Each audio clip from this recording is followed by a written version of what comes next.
Пожилой рыбак заметил в лодке сверток, из которого доносился слабый плач. Рядом сидела большая собака, не сводя глаз с малыша и прикрывая его от ветра своим телом. В руке младенца была зажата записка, промокшая, но еще читаемая. Прочитав ее, старик не смог сдержать слез. Дорогие зрители, прежде чем мы продолжим, напишите в комментариях, где вы находитесь. Нам правда любопытно прочитать, из какого вы города. Приятного просмотра! На берегу сурового Онежского озера, среди таежных просторов Карелии, в старом промерзшем доме жил Александр Матвеевич. Одинокий рыбак, человек с загрубевшими руками и взглядом, повидавшим немало, он был словно часть этих мест, такой же крепкий, угрюмый и честный. Каждое утро он выходил на озеро до рассвета, проверял сети, чинил мотор на своей лодке и молча смотрел на горизонт. Его жизнь шла по кругу, без неожиданностей, до того утра, когда все изменилось. Когда Александр добрался до своей лодки, что-то заставило его замереть. Под старым потрепанным одеялом лежал младенец, краснощекий, дрожащий, с заплаканными глазами. А рядом старая собака, изможденная, с мутным взглядом, но полная решимости охранять ребенка. Старик завернул малыша в свою куртку и прижал к груди, стараясь не думать о том, насколько тот был холоден. Грудь ребенка дрожала, дыхание было прерывистым, но живым. Сердце старика сжалось от нахлынувших чувств, тревоги, боли, но и неожиданной, давно забытой нежности. Пес тихо скулил, не делая ни одного лишнего движения, словно чувствовал важность момента, словно знал — здесь решается их судьба. Александр оглядел лодку в поисках хоть какого-то ответа. Его взгляд упал на скомканный клочок бумаги, почти скрытый под рыбацкой сеткой. Он осторожно достал его. Это была короткая записка, написанная торопливо, с пятнами от слез или влаги. «Пожалуйста, позаботьтесь о них. Они — все, что у меня осталось». Буквы дрожали, последние слова были едва читаемы. Александр сжал лист в руке, словно пытаясь почувствовать боль того, кто его писал. В этот миг он понял — перед ним не случайность. Это было доверие.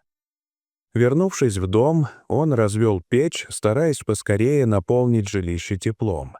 Сквозняки гуляли по полу, ветер выл в трубе, но в центре комнаты начал оживать островок жизни. Огонь в печи и закутанный в одеяло ребенок на старом диване. Александр достал из шкафа банку с сухим молоком, давно оставшуюся с тех времен, когда внуки навещали. Он бережно развел смесь в теплой воде, проверил на запястье температуру и осторожно поднес бутылочку к губам малыша. Ребенок вздрогнул, сначала неуверенно, потом жадно начал пить, будто в этом глотке было все его прошлое, настоящее и будущее. Александр сидел рядом, затаив дыхание, пока крошечное существо у него на руках насыщалось и, наконец, слабо засыпало. Пес тем временем устроился у ног, обвив хвостом лапы, и неотрывно наблюдал за каждым движением старика. Его глаза, мутные и уставшие, были полны благодарности, но в них еще тлела настороженность, словно он все еще не до конца поверил, что они в безопасности. Александр медленно провел рукой по его голове. Шерсть была спутанной, под кожей прощупывались кости. «Мы выберемся», — пробормотал он. В этот момент Александр понял. С этого дня он уже не один. В его доме, полном старых теней и воспоминаний, зажглась новая жизнь. Он обратился за помощью к единственной, кому доверял — Вере, местному фельдшеру. Она осмотрела малыша и собаку, молча слушала рассказ Александра. «Ты понимаешь, что если нас узнают, ребенка заберут, а пса усыпят?» — сказала она тихо. «Я их не отдам», — произнес старик. Они скрывали малыша несколько дней. Александр укреплял дом, прятал окна, сжигал мусор ночью, чтобы никто не видел. Но однажды, возвращаясь от Веры, он столкнулся с Сергеем Андреевым, участковым. Тот подозрительно косился на санки с сетями. Александр понял — времени мало. Они с Верой нашли способ увести ребенка к Илье Михайлову, бывшему следователю, живущему в глухом поселке южнее. Он когда-то вел дело о пропавшей женщине, Анастасии Кузнецовой, и был уверен, за ее исчезновением стоит местный олигарх Громов, желавший захватить землю ее семьи. Путь через зимний лес был адом. Александр шел, превозмогая боль с ребенком и собакой. В доме Ильи они нашли приют. Там же Александр показал найденную в лодке записку и старое одеяло с вышивкой «АК». Илья собрал доказательства, нашел свидетелей, и вскоре история вышла наружу. Но Громов не дремал. В деревню пришли его люди. Александр отвлек преследователей, позволив Вере и Илье увести малыша и собаку. Его схватили. Били. Пытались заставить молчаливого старика говорить. Он молчал. Но благодаря усилиям Ильи и Веры история дошла до независимых журналистов, которые, рискуя карьерой, начали публиковать материалы о деле Кузнецовых. Волна возмущения прокатилась по стране. Общество взорвалось. В новостях обсуждали исчезновение семьи, давление на следствие, коррупцию. Начались проверки, последовали громкие увольнения. Громов попал под следствие, а Сергей Андреев был не только отстранен от службы, но и допрошен как пособник в сокрытии преступлений. Александр же, лежа в районной больнице с множественными переломами, медленно угасал.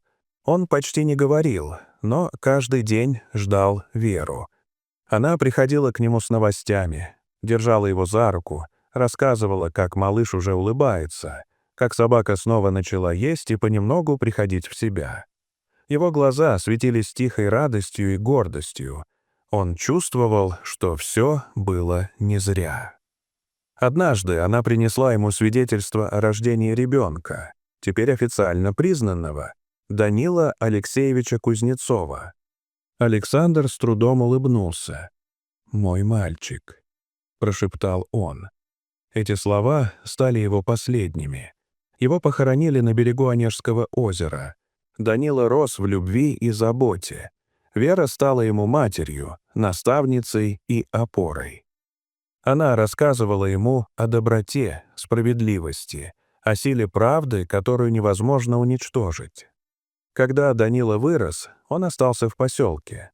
Отказался от соблазна уехать в город, сказав однажды: «Здесь мои корни, здесь родина».